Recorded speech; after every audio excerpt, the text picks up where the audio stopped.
जवाब दिया जाए।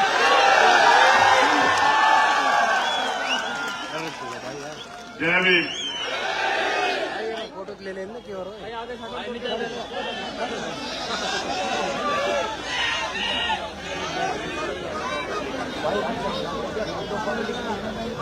मुझे इस बात का दुख है कि मैं देर से आपके बीच पहुंचा। इस बात का कष्ट है कि चुनावी सभाओं में ज्यादा समय नहीं दे पाऊंगा, लेकिन एक बात का भरोसा रखो कि जब भी आपके ऊपर कोई भी समस्या पड़ेगी, चुनाव तो 10 दिन का है, जहां आपका पसीना पड़ेगा, वचन देके कह रहा हूं, टपुगड़ा की धरती पे खून देने का काम करूंगा। ये बताने के लिए मैं यहां आया। समय समय पे भारत की धरती पे जन्मे सभी संतों, गुरुओं, महापुरुषों को नमन करता हूं। आज का ये ऐतिहासिक जन सैलाब और जो मैं सुन रहा था, मध्य प्रदेश में चुनाव लड़ाते हुए भी, उत्तर प्रदेश, दिल्ली में काम करते हुए भी, जब मैंने उद्यमी भाई को टिकट दिया, बड़े बड़े लोग टिकट मांगने के लिए मुकाबले में थे। मैंने अपने लोगों से कहा, जिन लोगों ने मुझे यहां तक लाके खड़ा किया, कि एक जाति एक धर्म से चुनाव नहीं जीत सकते। अगर वास्तविकता में जीतने के लिए लड़ रहे हो, ताकत बनाने के लिए लड़ रहे हो, तो फिर मेरी बात के साथ खड़े हो जाओ। इस बार ही तिजारा में इतिहास लिखा जाएगा। आपका झंडा और डंडा दोनों बहुत मजबूत है। इस मंच पर उपस्थित हमारे सभी सम्मानित सर्व समाज के हमारे साथीगण, हमारे बड़े बुजुर्ग, मेरे हम और मेरे भाई अमित कसाना जी, भाई महक सिंह जी, हमारे वरिष्ठ नेता और राष्ट्रीय महासचिव भाई नरेंद्र कुमार भाटी जी, इस तिजारा विधानसभा के लोकप्रिय प्रत्याशी भाई उद्यमी पोसवाल जी, और आप सबके सहयोग से इस बार परिवर्तन के दौर में राजस्थान के भावी मुख्यमंत्री जो हमारे बीच है, भाई हनुमान जी बेनीवाल जी का भी मैं धन्यवाद करता हूं। और आप जानते हैं, मैं कोई बात बिना सैद्धांतिक नहीं कहता हूं। जो बात कहता हूं बहुत दमखम से, बहुत समझदारी के साथ कहता हूं। मैं इस बात को इसलिए कह रहा हूं कि आप ये जब चुनाव शुरू हुआ था, प्रत्याशियों की लिस्टें आ रही थी, आपने पहली बार राजस्थान में देखा होगा, जो यहाँ के लोगों को गुलाम समझते थे, ये समझते थे कि हम कुत्ते बिल्ली को भी टिकट देकर भेज देंगे, जनता उसको जिता के भेज देगी, उनको आखिरी दिन अपने प्रत्याशी घोषित करने पड़े, यहां तक कि अपनी लिस्टें भी छिपानी पड़ी। ये इस बात का उदाहरण है कि यहां जो गठजोड़ बना है, भाजपा कांग्रेस उसका मुकाबला नहीं कर पा रही। मेरे सम्मानित लोगों, बहुत बातें कहने को हैं। मैंने राजस्थान में जन्म नहीं लिया, ये बिल्कुल सच है, लेकिन जहां मैंने जन्म लिया और जहां से मैंने संघर्ष करना शुरू किया, हमेशा मैंने किसी भी कमजोर किसान, मजदूर, नौजवान, मुसलमान, दलित, पिछड़े, आदिवासी और किसी भी न्याय पसंद व्यक्ति को कभी निराश नहीं किया। आपने तो मेरा मान बढ़ा। जहां एक तरफ खन्ना सेठ बड़े बड़े चैलेंज कर रहे हैं, मैं धन्यवाद दूंगा हनुमान जी बेनीवाल जी का। यहां प्लेन, हेलीकॉप्टर वाले मना कर रहे थे कि उतर नहीं पाएंगे, विजिबिलिटी कम है। मैंने इनसे कहा क्या करें, मुझसे कहने लगे 10 फीट ऊपर से कूद जाएंगे, लेकिन उद्यमी को जिता के चलेंगे। आज ही उद्यमी और उद्यमी के साथियों का मनोबल नहीं टूटने देंगे। मेरे प्यारे भाइयों, चुनाव है, इस बात पे गौर करो। आप मुझसे प्यार करते हो, मैं इस बात को जानता हूं, मुझसे बेहतर नहीं जानता कोई आपको। मैं आपका खून हूं, आपको मुझसे बेहतर नहीं जानता कोई। और जिनकी मैंने लड़ाई लड़ी है, चाहे वो गुर्जर समाज हो, चाहे वो किसान समाज हो, चाहे वो जाट समाज हो, चाहे वो पिछड़े वर्ग के लोग हो, पाल प्रजापति कश्यप सैनी समाज के लोग हो, चाहे सीएम नारसी में आपके यहां नेता तो बहुत है, मुझे कष्ट के साथ कहना पड़ रहा है, आपके यहां नेता बहुत है, आपने वोट देकर नेता बहुत लोगों को बनाया। जब इस देश में सीएम नारसी लागू किया जा रहा था, और देश के प्रधानमंत्री और गृह मंत्री बैठ के आपका मजाक उड़ा रहे थे। और एक हमारे उत्तर प्रदेश के मुख्यमंत्री बड़े बड़े भाषण देके कहते थे कि मुसलमानों ने अपनी बहन बेटियों को मां को सड़क पर बिठा दिया और खुद जो है घर में जाके बैठ गए डर के। अगर कोई आपके साथ खड़ा था, आप इतिहास पढ़ के देखो और जानकारी हासिल करो, तो सिर्फ चंद्रशेखर आजाद खड़ा था इस ऐलान के साथ कि कोई भी किसी कमजोर को अकेला ना समझे। जब कोई साथ नहीं खड़ा होता, मैं गया 29 दिन के लिए जेल में, लाठियां खाई मैं आपसे इस बात पे वोट नहीं मांगूंगा, मगर मैं आपसे पूछना चाहता हूं, अगर आप किसी और का चयन करते हो उद्यमी के अलावा, उसकी डोर किसके हाथ में होगी, आप मुझे बताओ। अगर आप कांग्रेस पार्टी के व्यक्ति जिता के भेजते हो, क्या उनकी इतनी हिम्मत है कि वो मुख्यमंत्री जी के सामने जो वर्तमान के एक शब्द आपके लिए बोल दे? आप बताओ मुझे पूरी जिम्मेदारी से। यहां हरियाणा के गुंडे नासिर जुनैद को उठा के ले जाते हैं और वहां जाके उनकी हत्या करते हैं। यहां की सरकार तमाशा देखती रहती है। पूरे राजस्थान में हमने आंदोलन कराया, हर जिले में, पूरे हरियाणा में हमने आंदोलन किया, पूरे जिले में हमारे प्रदेश अध्यक्ष बैठे हैं उत्तराखंड के, पूरे उत्तराखंड में हमने आंदोलन करा, पूरे उत्तर प्रदेश में आंदोलन करा। जब जाकर मुख्यमंत्री को पता लगा कि ये कहीं मुसलमान नाराज ना हो जाए, तब जाकर उनके घर गए, असगर को गोली मारी, मीना जी एसआई को गोली मारी। क्या करवाना चाहते हो? आप इनको बढ़ावा दे रहे हो। ऐसे गुंडों निकम्मों के हाथ में अपनी डोर मत दो, उनकी हिम्मत नहीं है। मगर मैं उद्यमी को कहता हूं कि ये जनता तुम्हें प्यार देगी, अगर इनके सम्मान के लिए कोई कीमत चुकानी पड़ जाए, मेरे बहादुर भाई पीछे मत हटना, हौसला करके आगे बढ़ना। जनता तुम्हारे साथ है। जिस दिन से तुम्हारा ऐलान हुआ, बड़े बड़े धरना सेठों की, ताकतवरों की भाषा बदल गई है। आपके क्षेत्र में रोजगार देने काम किया तो उद्यमी ने, और मैं आपको विश्वास से कहता हूं, जिस बात को उद्यमी आपको सलाह में कहते होंगे, 70 नहीं 90% आपके यहाँ राजस्थान के युवाओं को इन कंपनियों में रोजगार दिलाने का काम हम लोग करेंगे। चुनाव 25 तारीख को वोट पड़ जाएंगे, 26 तारीख को मेरी सभा है आगरा में, आप डेट तय कर लो।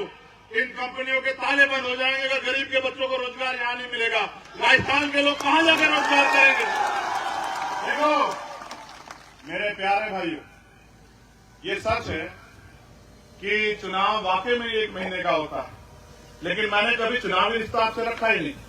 एक तरफ कांग्रेस के उम्मीदवार हैं जिनका ये नहीं पता कि वो कभी कुछ बोल पाएंगे नहीं बोल पाएंगे, और भाजपा वालों की बात मैं करूंगा नहीं, क्योंकि पूत के पैर पालने में दिख जाते हैं।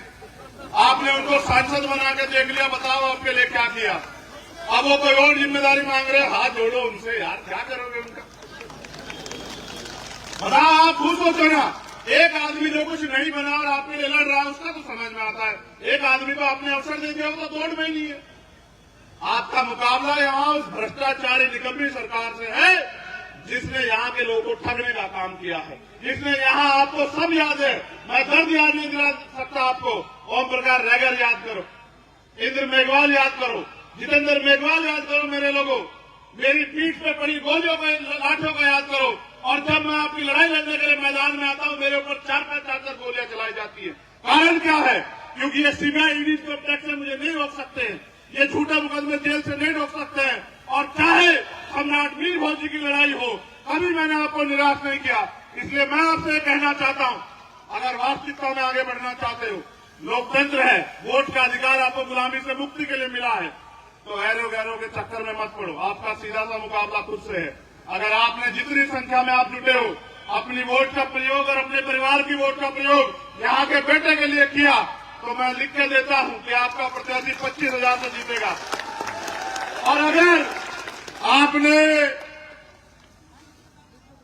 आपने काम करने का काम किया, अगले 7 दिन उद्यमी को भाई मान के, मेरे संघर्ष को याद करके, हनुमान बेनीवाल जी के किसानों की लड़ाई को, नौजवानों की लड़ाई को याद करके अगर आपने 7 दिन काम करने काम किया, तो उद्यमी पोस्टवाल 50,000 से जीतेगा। इस बात की मैं गारंटी देता हूं। ये राजस्थान है, इतिहास सीख देता है। जब 2 अप्रैल 2018 को हम लोग निकले थे और अपने स्टेट बचाने के लिए, आरक्षण बचाने के लिए, तो यही भारतीय जनता पार्टी की सरकार ने हमारी पीठ पे गोलियां चलाई, आप भूलो मत। और जब आज वो हमारे बीच में नहीं है, एक ऐसी शख्सियत जिन्होंने यहां लोगों को लड़ना सिखाया, कर्नल किरोड़ीलाल बैसला जी, आज वो नहीं है, मैं उनको नमन करता हूं। जब यहां आरक्षण के लिए आंदोलन हुआ, इसी भाजपा की सरकार ने 73-74 गुजर भाइयों के खून से होली खेली। किसको वोट दोगे? भाजपा को? अपने बच्चों को बरवाने के लिए? जब यहां हरियाणा में आरक्षण आंदोलन हुआ, इन पे गोलियां चलाई, 60 से ज्यादा जाट समाज के भाइयों को मारा। अब जो यहां की सरकार है, 4 बार गया मैं, जब इंद्र मेघवाल की मटकी छूने पर हत्या हुई, 4 बार मुझे पकड़ के वापस भेज दिया। जब सीएचए के बच्चे यहां बैठे होंगे, उनकी लड़ाई लड़ने आया, उठा के 4 दिन जेल में भेज दिया। ये लोग तंत्र की बात करते हैं, इनका एक ही मकसद है। जब भाजपा के लोग होते हैं तो कांग्रेस के लोग कहते हैं लुटेरे, जब कांग्रेस के लोग होते हैं तो भाजपा के लोग कहते हैं लुटेरे। आप बताओ, इनमें से किसी ने एक के खिलाफ एक कार्रवाई भी की हो तो आप बताओ। इनका एकमात्र मकसद है, आपकी वोट लो, राज करो और आपके बच्चों को गुलामी की तरफ भेजो, उनके अधिकार छीनो, उनको मजबूर करो। क्या यहां उत्तर प्रदेश बनवाना चाहते हो? क्या करवाना चाहते हो? आपको फैसला लेना। अगर आपने सही डिसीजन लिया तो उद्यमी पोसवाल आपके बीच का आपका बेटा, कपूगड़ा का बेटा, तिजारा का बेटा और एक नौजवान नेतृत्व तो आपको राजस्थान में मिलने जा रहा है। समाज की सेवा करेगा 30 साल। और अगर आप उनकी बातों में आ गए, धर्म और जाति के आधार पर चले गए, तो फिर आपको वही झुंझुना मिलेगा जो आपको पिछले लंबे समय से मिलता है। मैं तो आपको जिम्मेदारी से कह रहा हूं, मैंने उद्यमी को भी कहा था और हमारे नेता बैठे रविंद्र कुमार भाटी जी, मैंने उनको भी कहा था, हमारे किसान नेता पुष्पेंद्र चौधरी और हमारे प्रभारी सतपाल चौधरी बैठे हैं कि मैं उद्यमी की सीट के लिए अगर मुझे रात को 1-1 बजे तक जाके काम करना पड़ेगा तो मैं करूंगा, लेकिन मैं उद्यमी को कमजोर नहीं पड़ने दूंगा। उसका मुकाबला बहुत ताकतवर लोगों से है। और मैंने उद्यमी से पूछा कि भाई समाज का भी दबाव आएगा, पैसे का भी दबाव आएगा, तेरे काम भी बंद हो सकते हैं, तेरी जान पे भी आ सकती है। तो मेरा दिल इतना बाग-बाग हुआ। एमपी साहब, उद्यमी का जवाब सुन के उसने कहा गर्दन कट सकती है लेकिन झुकेगी नहीं। जब इसने मुझे जवाब दिया तो मैंने कहा कि फिर याद रखना कि वो दिन चले गए गर्दन काटने वाले, कटवाने वाले। ये लोकतंत्र है, रानी का बेटा राजा नहीं बने। राजा वो बनेगा जिसको जनता वोट देगी। और जनता आप जानते हैं, सर्वे आप करा लो, आपको पता लग जाएगा कि हर जाति धर्म का वोट जो है वो उद्यमी के साथ है। फिर बताओ कोई कैसे जीत जाएगा? तो मैं आपको बार बार कहता हूं, मेरे नेता माननीय काशीराम साहब कहा करते थे कि जिनका दल मजबूत होता है उनके अंदर बल होता है, और जिनके पास बल होता है उनके द्वारा समस्याओं का हल होता है। आप तय करो। मैंने तो जितनी मुझसे आपने सेवा मांगी की, अपने दिल पे हाथ रख के बताओ, क्या कभी मैंने आपको निराश किया? कभी मैंने आपको पीठ दिखाई? आज मैं आपको पीठ दिखा सकता हूं जहां मेरी पीठ पे 4-4 गोली चलाई गई, लेकिन मैंने 3 दिन के बाद मैं भरतपुर में था। गोली लगने के 3 दिन बाद मेरे सब साथी जानते हैं, सद्दाम भाई और सब लोग, भरतपुर में सवाती में 7 घंटे बहते खून के साथ आया। और जब मैं स्पीच कर रहा था मेरा खून बह रहा था, लेकिन जब मैं यहां से गया 7 घंटे तब मेरा खून बह रहा था। मुझे डॉक्टर ने कहा कि मरना चाहते हो? मैंने कहा मरूंगा भी और जीऊंगा भी उनके लिए जिन्होंने सम्मान दिया है, और तब तक लड़ता रहूंगा जब तक उनको स्वाभिमान सम्मान की जिंदगी न दिला दूं। बहुत लोग आएंगे आपको बिखराने वाले, गुमराह करने वाले, बंटवारा मत कर देना वोट का। क्या तो मुझ में कोई कमी है तो बता दो, उस कमी को भी पूरा कर दूं। और अगर मुझ में कोई कमी नहीं है, मेरे साथी यहां बैठे हैं, मैं उनको भी ये कहना चाहता हूं इस मंच पे, फिर 7 दिन मेहनत करो जैसे मैं मेहनत कर रहा हूं। और देखो, आखिरी बात जो आपको बता रहा हूं, राजनीति में बैलेंस ऑफ पावर होता है। आप सर्वे करा लो, किसी मीडिया वाले को पूछ लो, बहुत सारे सामाजिक मीडिया के लोग खड़े हैं। 60 सीटें ऐसी हैं जिनमें हमारा त्रिकोणीय मुकाबला है भाजपा और कांग्रेस से।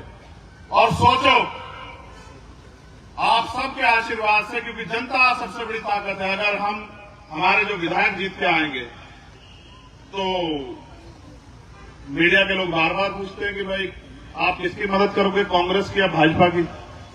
तो हमने कहा भाई इनकी मदद तो जनता ने बहुत कर दी, जब जनता ने नकार दिया तो हम इनकी क्या मदद करें? अब तो हम अपना बनाने की तरफ चलेंगे। हम पे नेता भी हैं और हम पे काम करने वाले सिपाही भी हैं।